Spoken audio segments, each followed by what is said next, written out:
estudiamos el primer vicio que plantea el 1451, que es el error, nos corresponde ahora verificar qué es lo que dice el legislador con respecto a la fuerza. La fuerza, regla general, a propósito de todo nuestro ordenamiento jurídico, constituye un valor jurídico. Cuando usted decidió vivir en sociedad, se desembarazó de la fuerza que cada uno conserva individualmente y le entregó al monopolio de la autoridad. Es por ello que usted no puede, por regla general, llevar a cabo actos de autocomposición o llevar a cabo la reparación del mal a través de una conducta que no está autorizada por la ley, solo en casos super ultra excepcionales. Hay un libro maravilloso, de un autor alemán, Rudolf von Jhering, que habla justamente de la lucha por el derecho. Y dice que, y aún en aquellos casos en que pensemos que el derecho no resuelve nuestro caso, es posible que podamos tomar la justicia por mano propia, y evidentemente que la respuesta es negativa, ¿ya? Porque, insisto, constituye un valor jurídico y en materia civil no es la excepción. Ahora, es curioso cómo comienza la regla del artículo 1456, porque dice que la fuerza no vicia el consentimiento, sino cuando. Y ahí aparecen una serie de requisitos que son absolutamente indispensables para que la fuerza en materia civil sí vicie el consentimiento. Ahora, ahí podemos verificar que tampoco está definida. Y la podríamos definir como aquella presión física o psíquica que se ejerce sobre la voluntad de un individuo para que éste manifieste su voluntad en un sentido determinado. ¿Ya? Entonces, usted asocia siempre la fuerza con el temor. Y en esa esfera, a propósito del ejemplo que propongo, presión física o psíquica que se ejerce sobre un individuo para que éste manifieste su voluntad en un sentido determinado, evidentemente que ahí podemos distinguir los dos tipos de fuerza que podemos encontrar, que es la fuerza física y la fuerza psíquica, ¿ya? La fuerza física es aquella en que el victimario lleva a cabo una conducta que inhibe a la víctima de poder manifestar su voluntad en un sentido determinado. Por ejemplo, usted va caminando, por aquí, por aquí, en otro lugar. Pensamos que dice, ay, estoy tan agobiado en esta clase de criaturas que me voy a ir a tomar un trago en un lugar tranquilo. Ay, al Bellar. Y se va allá al Bellar. Eso toma 1, 2, 3 y viene de vuelta. Entonces, tiene un sujeto así que usted inmediatamente identifica con que lo va a sacar. Y lo identifica porque tiene pinta penitenciaria, ¿sí? No una pinta de delincuente, pero lo que lo identifica en ese sentido es que utiliza una camiseta blanca con un himno. Entonces usted dice, este me va a acercar. Y efectivamente, pero es un tipo educado, ¿no? Educado. Porque se acerca, le pone el cuchillo aquí y le dice, buenas noches, con todo cariño, ¿por qué no me dona su teléfono celular, su billetera y su reloj? Entonces la pregunta es, si le pone el cuchillo acá, ¿usted tiene voluntad? No. Ninguna voluntad. Por eso ahí no hay un vicio de la voluntad, porque no hay voluntad. No hay voluntad. Su voluntad quedó o desapareció. Ya desde la época romana, la fuerza física no constituye un vicio de consentimiento, porque no hay consentimiento. ¿Estamos? Entonces, ¿cuál es la fuerza que sí constituye un vicio de consentimiento? Las amenazas. Y es así como nosotros, el justo temor de haberse puesto quien ejecutó el acto, celebró el contrato, producto de esta presión psíquica que se ejerce, y que le provocó el miedo ¿a qué? A que puede verse expuesto él, quien celebró el acto, o alguno de sus cercanos. Dice, el legislador, su consorte, algunos de sus ascendientes, o un mal irreparable o grave. Grave. Carolina, por favor. ¿Qué es lo que establece esa regla del artículo 1456? La fuerza no vicia el consentimiento. No vicia, esa es la regla general. No vicia el consentimiento. No cuando es capaz de producir una impresión fuerte en una persona de sano juicio, tomando en cuenta su edad, sexo y condiciones. Se mira como una fuerza de este género todo acto que infunde a una persona un justo temor de Temor. verse expuesta a ella. Consorte o alguno de sus ascendientes o descendientes a un mal irreparable y grave. Listo. Entonces ahí nosotros tenemos que verificar. Por tanto, la fuerza, por regla general, no vicia el consentimiento. ¿Cuándo lo vicia? Cuando se dan esas condiciones. Entonces la fuerza debe ser, en primer lugar, grave. Debe ser injusta, debe ser actual, debe ser determinante. Y algunos creativos, porque para creativo hay de todas maneras, debe ser obra del hombre. Ya. A ver, que sea grave es justamente esa idea de temor. Temor. Debe infundir a la víctima miedo. ¿De qué? De que si no manifiesto la voluntad, si no celebro el acto contrato, me puede pasar algo. Y no tan solo a mí, a mi consorte, a su cónyuge, ascendientes, papá, abuelo, bisabuelo, descendientes, hijo, nieto, bisnieto, o mal irreparable o grave. ¿Ya? Entonces, ¿qué es lo que mueve al autor o las partes? El justo temor. El justo temor. Ahí entendemos que esa fuerza tiene carácter de gravedad. Profesor, en el ejemplo que usted dio de las actos, ¿por qué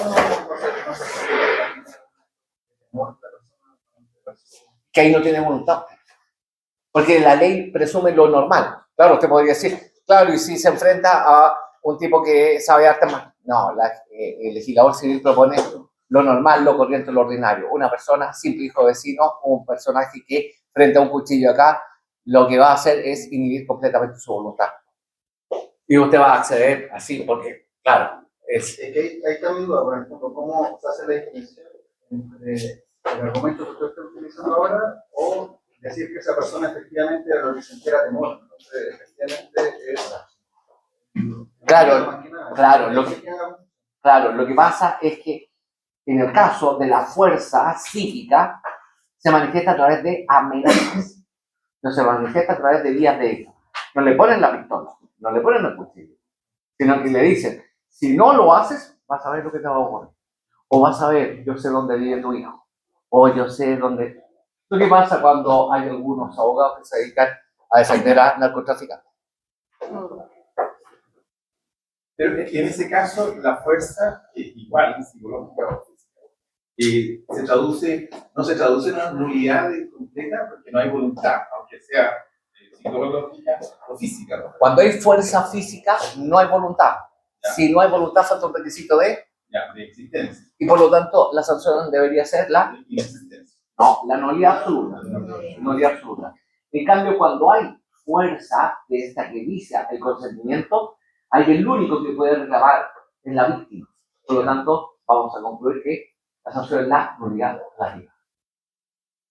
Nulidad relativa. La sanción es La fuerza moral, por ejemplo, es una fuerza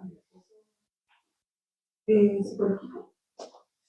El acoso en sí mismo es fuerza. Es una presión, claro. Claro, porque cuando usted, por ejemplo, recibe ciertos mensajes, ¿qué le causa esos mensajes? Angustia, temor, exactamente. Y si esa presión la motiva usted para celebrar un determinado acto público, evidentemente que estamos en presencia de un desconocimiento.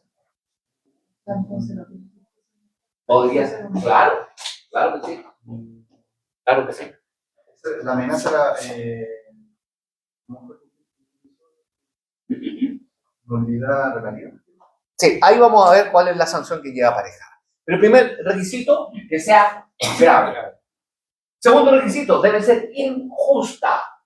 usted podría concluir, por tanto, que hay ciertos tipos de fuerza que son justas. Claro, si tú no pagas la deuda que contrajiste con Juan, te va a demandar. Te voy a llevar a los tribunales. Esto lo vamos a resolver allá en la corte. Ahí hay presión, ¿o no? Sí. Por ejemplo, cuando le mandan esas cartas de cobranza, la oficina de cobranza le dice, si usted no paga, va a ir a la corte, le van a embargar, le van a arrebatar. Ahí hay presión, ¿o no? Sí. Sin duda. Pero eso es, claro, porque está dentro de la estructura que tiene nuestro ordenamiento para resolver los temas que existen a nivel judicial. Eso es justo. Claro, claro. Entonces debe ser contrario a derecho. Esto es acorde a derecho. Entonces, segundo requisito, y justo. Tercer requisito debe ser actual, es decir, debe haber una correlación entre la presión y el acto que usted va a celebrar. ¿Pero por qué celebraste este acto? No, es que me amenazaron. ¿Y esto cuándo fue? Hace 3 años atrás.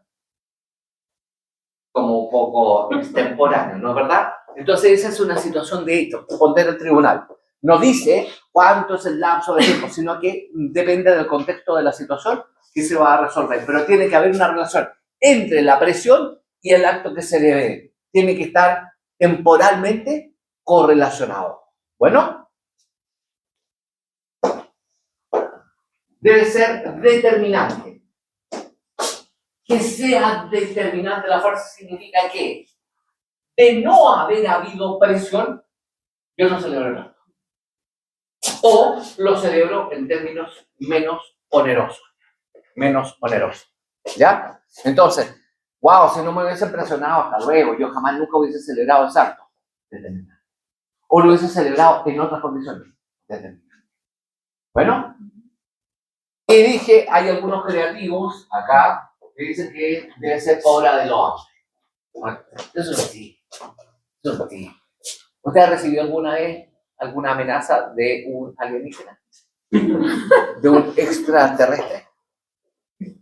Bueno, para que la fuerza esta sea un vicio del consentimiento, acá da lo mismo de quién proviene la fuerza.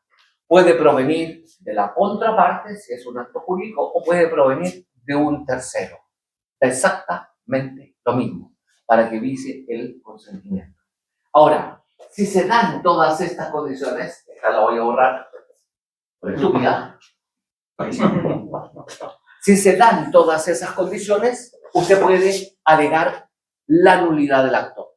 ¿Quién puede alegar? ¿Los dos? ¿La víctima y el victimario? ¿O solo la víctima? La víctima. Solo la víctima. Por eso el artículo 1681 dice: la nulidad es la sanción legal que se impone a aquellos actos que han sido celebrados con omisión de los requisitos de decisión a través de la con su especie o al estado o calidad de las personas que intervienen. Fuerza, nulidad, relativa. ¿Ya? Como el error sustancial, el que cometió el error en cuanto a la materia. O el error en cuanto a la persona. Me equivoqué, la persona que quería celebrar el contrato. O la que dijo que quería celular con la cámara y todo. Ellos pueden alegar solo esa nulidad, no las dos partes. ¿Ya? Para que lo tengamos ahí. Ahora, a ver, se agrega por parte del legislador que el temor, por ejemplo, es lo que se denomina el temor reverencial. El temor reverencial, Carolina, por favor, artículo siguiente. 1457. Para que la fuerza vicie el consentimiento no es necesario que la ejerza aquel que es beneficiado por ello. Listo. Sino que, siga. Basta que se haya empleado la fuerza de cualquier persona con el objeto de obtener el consentimiento. De acuerdo. Hasta ahí llega. Hasta ahí llega. Entonces, ahí refrenda lo que dijimos a propósito de esa situación. Y el inciso segundo del 1456. El inciso segundo es el temor reverencial, esto es el solo temor de desagradar a las personas a quienes se debe su miseria y respeto, no basta para viciar el consentimiento. Claro. Pero ¿por qué celebraste el acto? Pucha, que si no lo hacía, tenía miedo a que mi jefe, tenía miedo a que mi profesor, tenía miedo a que mi cónyuge, tenía miedo a que se fuera a indisponer conmigo. Hasta luego. Eso se llama temor reverencial. ¿Dice consentimiento? No, no lo dice. Listo. Hasta luego. Usted no lo puede argumentar. Hay algunos que sí, el profesor Rodríguez Pablo sostenía que sí, el temor reverencial a propósito de que determinada persona podía, la ley lo dice, el temor de verse indispuesto en relación a una persona de quien tenemos esa relación de respeto y sumisión no hice consentimiento. Así que no lo voy a argumentar. Si yo le digo algo, usted no va a decir, no, es que el profesor Tales, que yo le debo respeto y sumisión, obviamente me dijo que celebrar van a decir, ¿quién es ese señor? Hasta luego, no existe. Ya, para que lo tengamos ahí a la vista. Bien, entonces, ojo con esto en la fuerza. Insisto, la fuerza a nivel civil constituye un disvalor. Siempre cuando hagamos referencia a la fuerza, va a ser porque, en términos prácticos, constituye una conducta que no está aceptada bajo ninguna circunstancia por nuestro ordenamiento jurídico. Por ejemplo, el semestre siguiente, con los que pasen, no voy a mirar a nadie en particular, voy a mirar estos cables acá, con los que pasen. Fue el día de la gloria del ejército, el 19. ¿Algo séptimo en línea? ¿Volverán a ser los que partieron? ¿Faltarán algunos que? Pero lógico, algunos más quedando en el camino. ¿Te acuerdas de Pedro? Sí, el de primer año. Murió. No murió físicamente, pero murió académicamente. O necesita un reforzamiento de ciertas materias, que también es positivo. Porque ¿qué saca usted? ¿Qué saca si yo llegue y le diga, ya ha dicho, pasaron en todo el mundo, y está súper bien? Y se enfrenta el quinto año, ingresa, y le llega el examen de grado, y sabe cero. Sabe cero.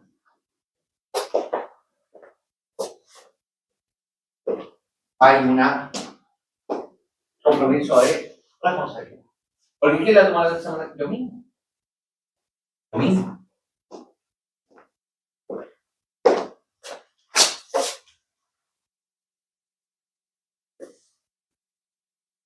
A menos que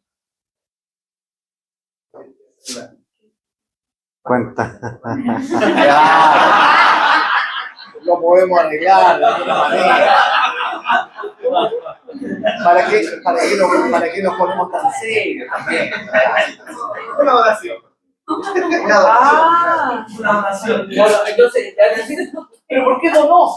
Temor reverencial. No hice consentimiento. Por lo tanto, esa donación es perfectamente válida. Ojo, insisto, la fuerza constituye transversalmente en todo el ordenamiento jurídico un disvalor, pero aquí queda plasmado de manera concreta. Pensemos, aquí ya dijimos que es un vicio de consentimiento, lo señala el Código 51. Lo vicio de consentimiento, error, fuerza, solo, listo. Por favor, Carolina, váyase a la norma del artículo 709, a propósito de las posesiones inútiles.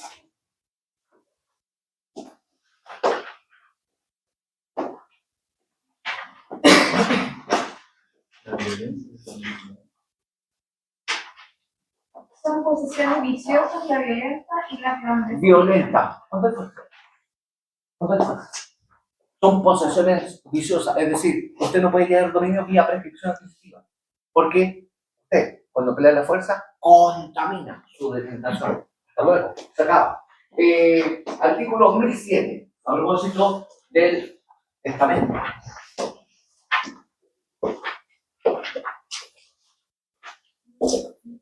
(1007).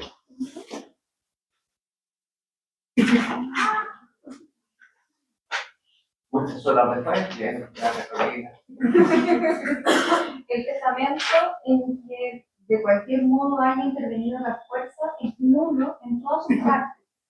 Nuevamente, no dice que es solo nulo esa cláusula en todas sus partes, categórico. Ahí nosotros podemos ver que transversalmente, dentro de nuestro ordenamiento jurídico, jamás, nunca la fuerza se admite. Queda o está totalmente proscrita. ¿Cuál fuerza? Esta. Porque ahí dice, la fuerza, cuando un testamento ha sido otorgado o a través de la fuerza, es nulo en todas sus partes. No dice qué tipo de fuerza. Esta. La que estamos estudiando acá. Esta. Por eso es importante aprenderse estos requisitos que estamos utilizando en este momento. Pero ahí me pierdo el concepto de temor referencial que no inicia el consentimiento, sino que hay claramente hay una situación de presión, dado, por ejemplo, un jefe con una subordinada que la obliga, no sé, por ejemplo, un abuso sexual. Entonces ahí Vamos, sabe, está hablando usted. hay muchos casos que yo he leído en la prensa. Ya, muy bien. Entonces, básicamente ahí porque hay un contrasentido lo que es en el fondo, Ninguno. social versus la que para mí es pura fuerza. No, porque aquí estamos hablando de un acto jurídico. Si a usted, producto de su trabajo, le dicen, usted tiene que realizar esta pega, está dentro de sus obligaciones, no hay ningún problema.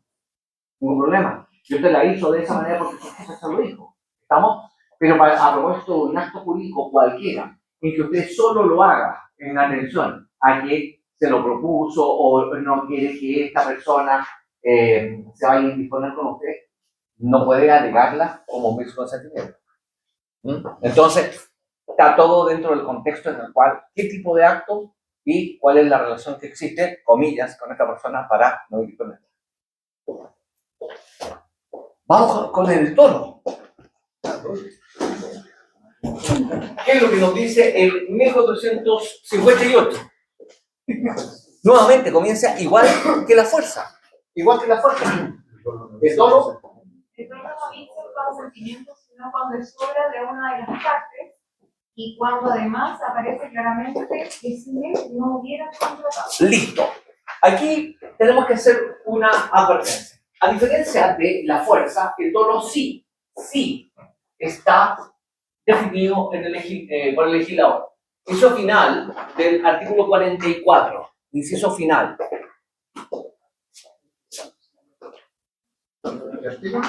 Inciso final del artículo 44. El dolo.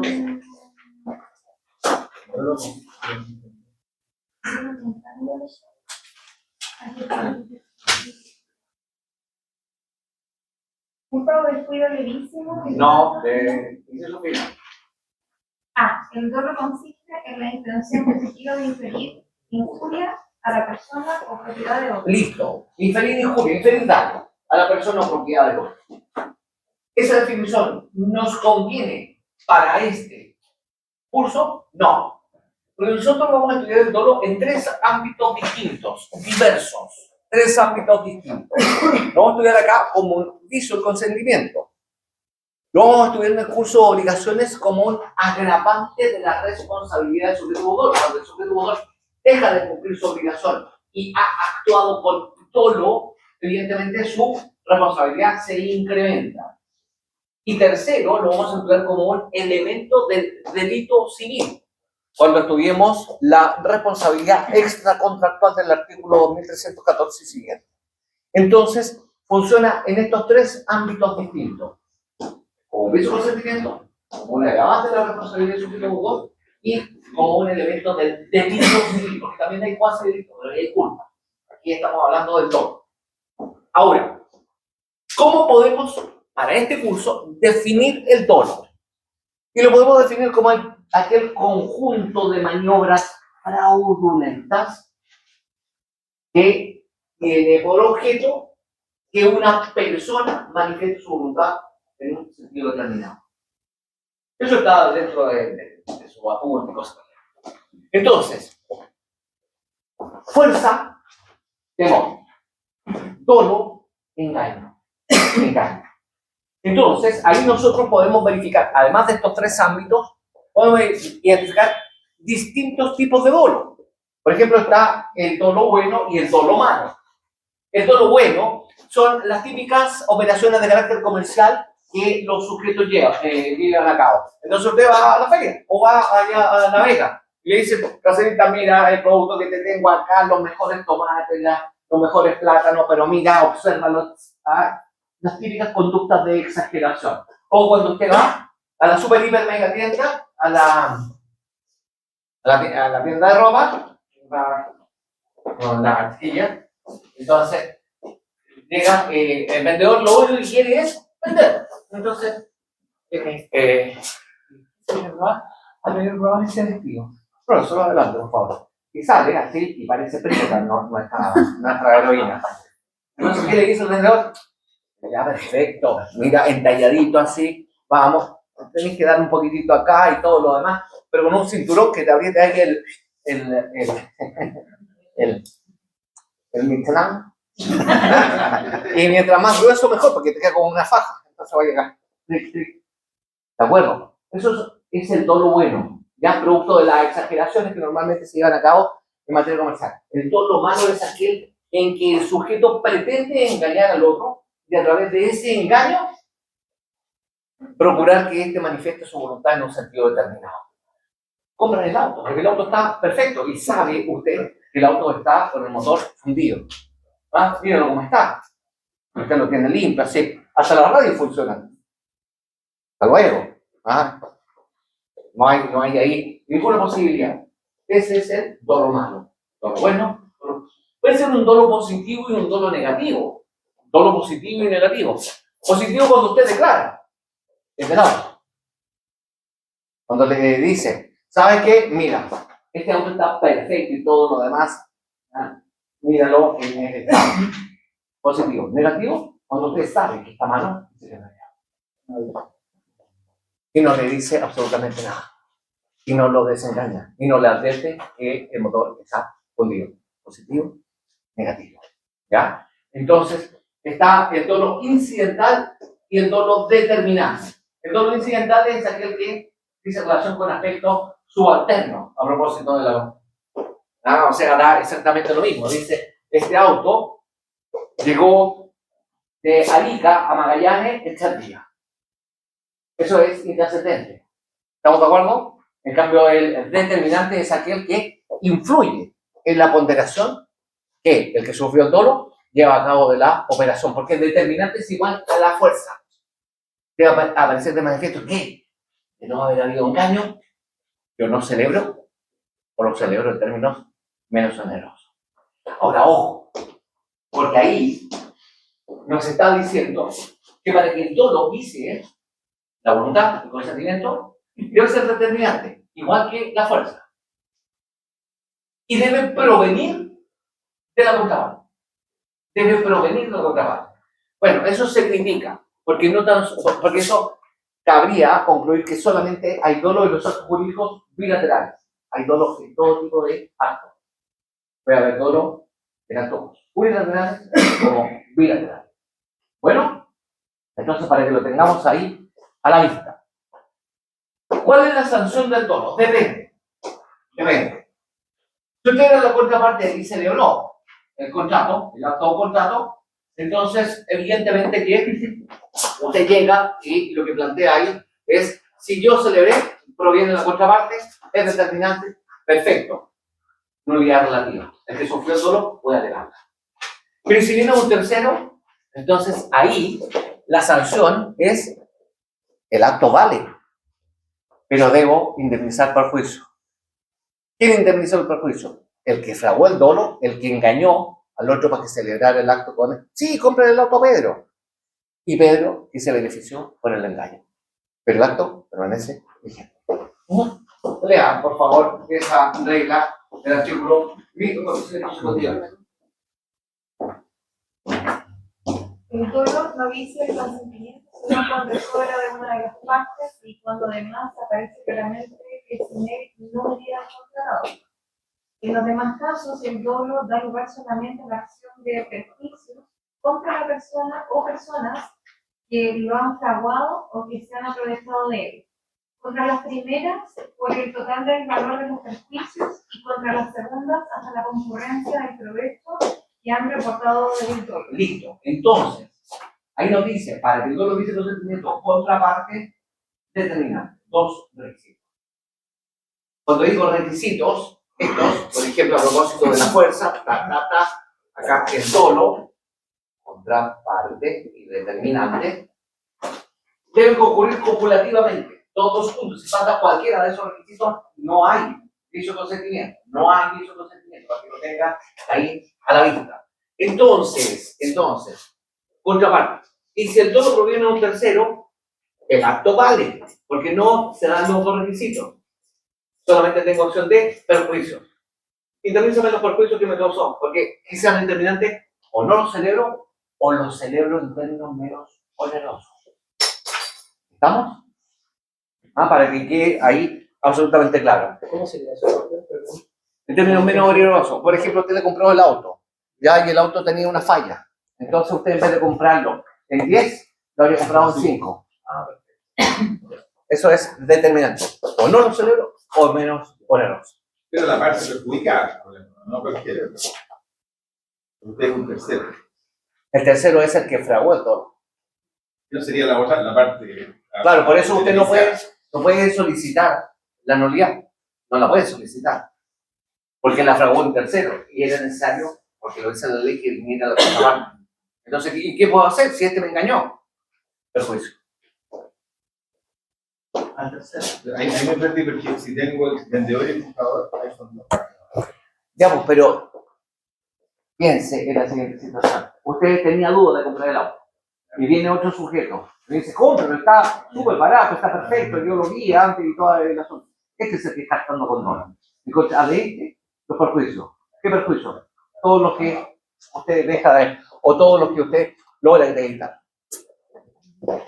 Profesor, habló de dolo bueno, dolo malo, y luego habló de dolo incidental y Todo determinante, determinante. ¿cierto? ¿Ese vendría siendo una subclasificación del dolo malo o no? No, son enteramente independientes. Sería dolo malo, o sea, dolo bueno, dolo malo, incidental y determinante. Y positivo y negativo. Ah, y positivo. Positivo y negativo. Miren, yo le voy a explicar esto. ¿Quieres que se lo explique con un ejemplo? Sí, por favor. Sí. Por favor.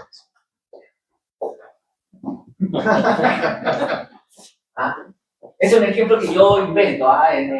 Como luego que inventan sus papers, todos esos papers esquizofrénicos, yo invento estas cosas. Entonces, ustedes que son estudiantes de Derecho y toda la cosa, imagino buenos lectores, hay un escritor costumbrista chileno que me cae de mal, pero de cualquier manera voy a parafrasear un poco sus personajes, que es Alberto Oleja, Martín Rivas. ¿Han escuchado a Martín Rivas? Sí, claro. Ya, Martín Rivas. Entonces, Martín Rivas era un muchacho que venía del campo, así, y se quedaba a alojar acá en Santiago, porque estudiaba Derecho, y ahí ya estoy. Porque el Martín Rivas, el verdadero, no estudiaba Derecho. Entonces, estudiaba Derecho, y él como buen estudiante de Derecho se quedaba hasta muy tarde. Entonces, donde se quedaba, que era una familia así muy empingorotada, la familia de los Damaso Encina, ya llegaba y tenía unos hijos. Entonces estaba la hija y estaba el hijo. Y el hijo era el hijito de papá. Es decir, un saltimbanco, un típico de estos personajes irresponsables y toda la cosa. Entonces, ese es el contexto. Y un día, nuestro amigo, que era el hijo de Encina, agarra el caballo, un caballo lindo, porque era de familia así, y va a ver al otro lado donde estaban la fonda y todas estas cosas, en el sector de Mapocho antiguo, cruzaba el río y en su caballo. Y se iba a una de estas fondas. Y ahí trabajaba toda una familia. Entonces estaba la señora, estaba el hermano y estaba la chiquilla, que era hermana de este otro. Y la chiquilla era que aquí inventó. La chiquilla estaba, pero buenísima, buenísima. Porque como trabajaba permanentemente al lado de su mamá, agarraba urte y cosas por el estilo, entonces estaba enteramente tonificada. Así. ¡Wow! Era, pero. Entonces le decías, le vamos a poner un nombre cualquiera, Julia. Julia, dame una jarrita o de pipeyota, y Julia iba acá, y tal. Y cuando llegaba este otro, que imagínense, llegaba con el caballo, así, tenía luja y toda la cosa, y llegaba como llegan todos esos tipos medio arrogantones, así. Aquí vengo yo, aquí, un tipo marango cualquiera. Así, a que traje, a que me vine, todo, así, marango de los. Entonces llega y le dice, Julia, Y Julia, al ver a este mocetón y toda la cosa, se ponía roja. Y esto lo detecta su hermano. Entonces le dice, a ese le voy a hacer una cosa roja. La próxima vez le dice Julia, que venga, Ligia, tú lo vas a llevar al granero. Y le dejas llevar. No te sé lo que le dijo el hermano al hermano. ¿Pero cómo puede decir eso? Y toda la cosa. Bueno, ya, accede ella, porque temor reverencial. Bueno, ya. Entonces, se va a Agustín y vuelve al día siguiente. Y llega a Agustín así con su mejor de gala, una manta de ahí de Oñigüe, que se le cuestan como 20 millones de pesos, una cosa así. Un sombrero así de filtro, pero lindo.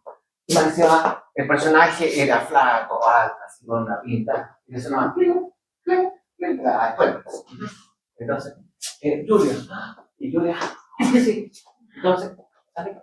Y le dice, ay, que te Julia, y Agustín dice, ya, y se va al granero y entra Julia, y entre que entró, lo vio, te vieron, fuego, así. Y ya la cosa estaba ardiente. Tanto es así que la gente que pasaba por fuera sentía un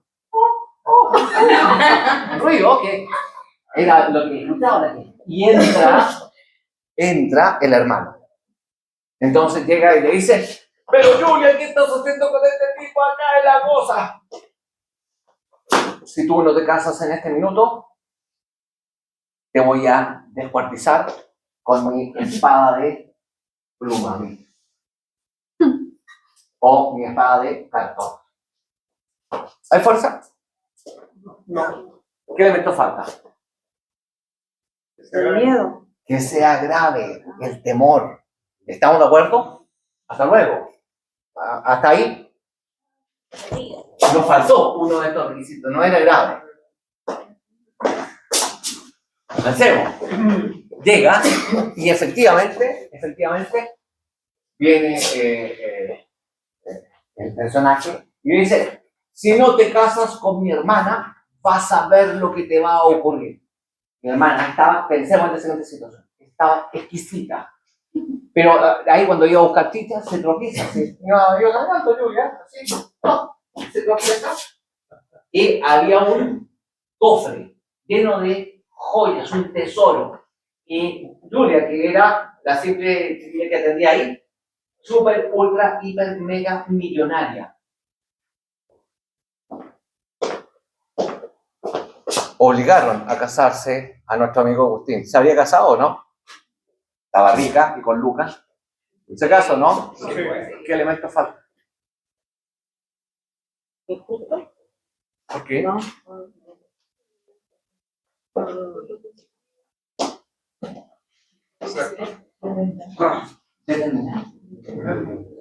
Porque dice, si no hubiese habido fuerza, yo no me caso, lo hago en el otro término. ¡Wow! Rica, joven, con Lucas, no me caso. ¿Te das cuenta? Falta ese elemento de no hay fuerza. No hay fuerza. ¿Se dan cuenta? Entonces, hay que ir examinando, insisto, cada uno de estos elementos debe ocurrir copulativamente. Si falta cualquiera de ellos, no hay eso consentimiento.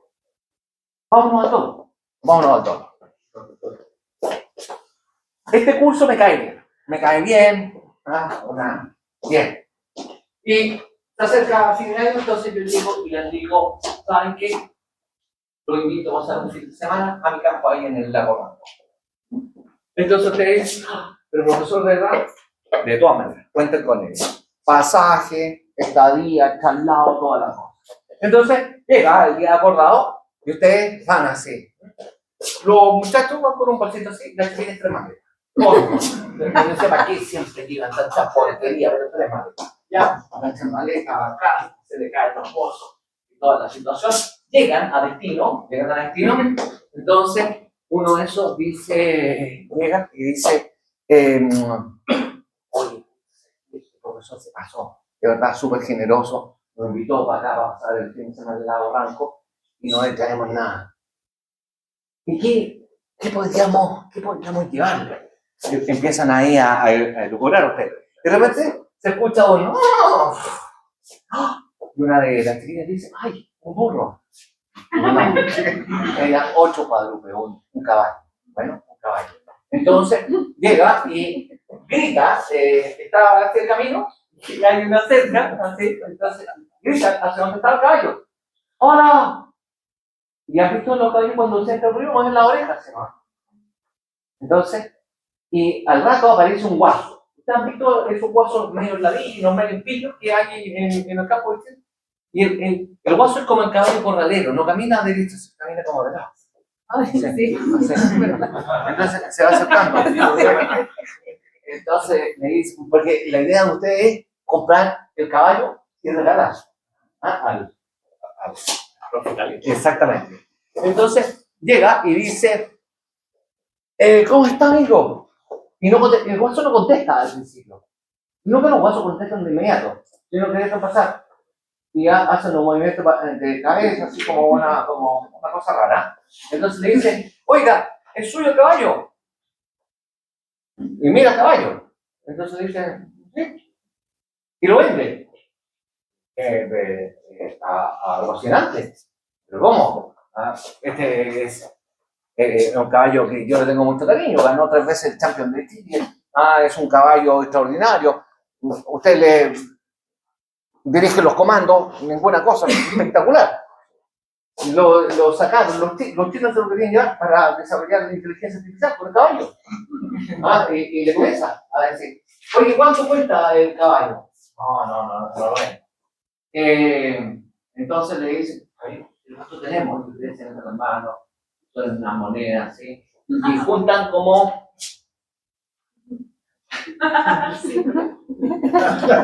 100.000 pesos.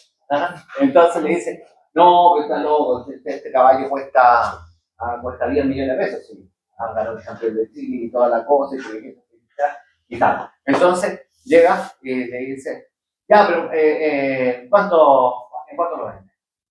Un precio con nosotros, 5 millones, 2 millones. La mitad, listo, 3 millones. Y pagan y se llevan el caballo. Y el caballo lo llevan. Y todos como si siguen al caballo, como una procesión con el caballo. Entonces llegan al campo donde era finalmente, y yo estoy esperando hace rato que llegaran y no sabía por qué. Y veo a todos ustedes con el caballo. ¿Qué pasa? Entonces llega y le digo a la servidumbre del lugar que por favor tráiganle algunos vestidos como ustedes que vienen así como fatigados. Entonces hay distintas variedades, usted podría ver una carta, así que hay distintas variedades de tragos. Yo ya me había tomado varios piscos agua a esa altura de la mañana. Entonces llega y se arma como un círculo así. Un círculo que están todos ustedes. Entonces uno lleva la voz cantante. Entonces dice, típico cuando usted tiene un poco de nervio. Profesor, y le sale así como media así. Y como el que tenía la voz cantante, no vamos a decir quién es, era medio guaso también, o era ya de otro lugar. Entonces dice, le tenemos una sorpresa. Y empieza a hablar. Le queríamos hacer como el de usted, entonces yo me di cuenta, le digo, pero ese caballo, y ahora yo le pregunto a usted, ¿y este se lo compraron al guaso del lado, no? ¿Sí o no? Sí. ¿Cuánto pagaron? 3 millones. 3 millones. Pero si este es el caballo de Chilo que el guaso tiene para llevar la verdura allá a la feria. Este caballo con suerte cuesta 200.000 pesos. ¿Qué elemento del dolo ahí fue? ¿Se dan los elementos del dolo o no? ¿Oro de contraparte? ¿Sí o no? Sí. ¿Oro de contraparte? ¿Determinante? Si usted hubiese sabido que era el caballo de tiro y no el caballo corralero que le dice es determinante. Entonces se nos dan las condiciones para poder dejar sin efecto el acto porque hubo oro. ¿Se dan cuenta? Le pongo este ejemplo hiper exagerado con el objeto que usted se recuerde. Le pongo un ejemplo así plano, evidentemente que no se va a guardar nunca jamás de esta circunstancia. Bueno, fuerza, todo. Estos requisitos deben ocurrir cumulativamente. ¿Preguntas? Allá y acá. ¿Qué pasa si yo tengo un fierro que lo pinto de color plata y lo vendo como plata? El mismo ejemplo. Ya. Ahí claramente no hay un error, hay un dólar, entonces, o no. A ver, usted pinta el fierro y lo vende como plata, ya, de acuerdo, y lo compra una persona en esa circunstancia. Y usted le dice, y lo vende como plata. ¿Cómo está actuando usted?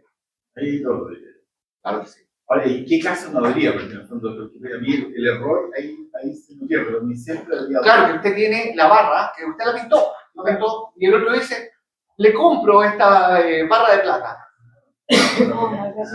Él le asigna Claro. Él le da el valor a la sustancia. No, pues el error ahí él cree. El error lo comete uno. En el dolo, el otro es el que lleva a cabo la conducta. ¿Desde dónde podría entrar para la prueba? ¿Desde dónde hasta dónde? ¿De aquí de su manual? Esto es de cada. Esto es para las dos pruebas, ¿no?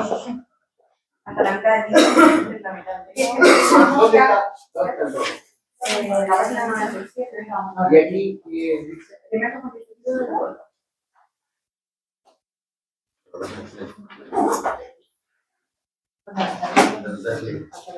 la Sanción que recibe el dolo, obligando la activa. No, la culpa no entra. La culpa no entra en ninguna de sus dimensiones. La lección no. Hasta la página. Eso. Entonces siempre va a ser Sí, no, la culpa, lo que no pasé acá en clase, es la culpa. entonces ahí está la 101. ¿Por qué no entra? Porque la culpa es difícil de comprender a estas alturas. La culpa la vamos a estudiar en detalle en el curso de obligaciones, ¿ya? Es decir, un año más. Ahí podemos verificar a mi concepto de examen. Tampoco porque eso está en los 105 y eso era. No, Sí. pero me gusta la 101. Porque la 101 entra la culpa. Ya, exactamente. Profesor, entonces, pero entiendo que sería hasta la voluntad exenta de vicio o objeto lícito, causa A lícita. ver, lo que pasa es que dentro de la voluntad exenta de vicio se estudia la lesión como un vicio consentimiento, en circunstancias que no lo es. Lo quiero dejar fuera y lo voy a explicar y va a entrar para la segunda parte.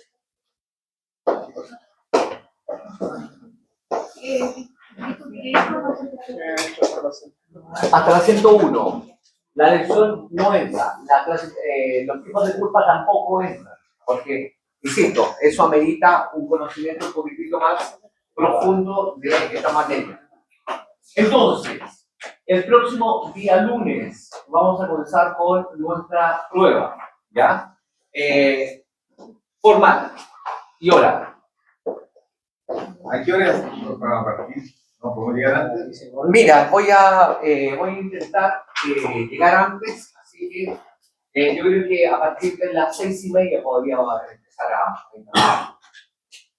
El profesor va a comenzar a llamar por lista a las 6:30. voluntario. El que quiera pasar antes, pasa antes, voluntariamente. Y después cuando yo ya diga, ¿más voluntario? No, y empiezo por lista.